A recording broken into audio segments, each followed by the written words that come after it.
ہے کہ سندھ میں عوام کی محرومیوں کو ختم کیا جائے۔ بلاول کے سیاسی طور پر زمین پر پیر نہیں لگ رہے، اس لیے انہیں بانی پی ٹی آئی کی بہت یاد آ رہی ہے۔ اب یہ ثابت ہو چکا، P T I foreign funding پر کام کرتی ہے۔ کل تھا وہ پیپلز پارٹی کی طرف سے اعتراضات تھے اور آج پی ٹی آئی کی طرف سے اعتراضات تھے، اور وہ دونوں جو پٹیشنز ہیں وہ ریجیکٹ ہو گئیں۔ شہباز شریف صاحب کے نامینیشن پیپرز ایکسیپٹ ہو گئے۔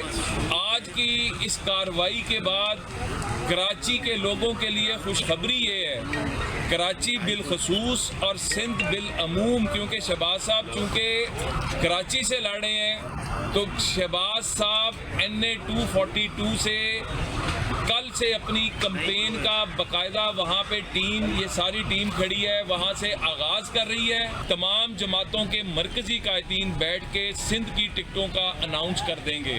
یہ اتحاد سندھ کے لیے ایک نئی نوید لے کر آ رہا ہے۔ یہ سندھ کی ترقی کا، خوشحالی کے سفر کا آغاز ہونے جا رہا ہے۔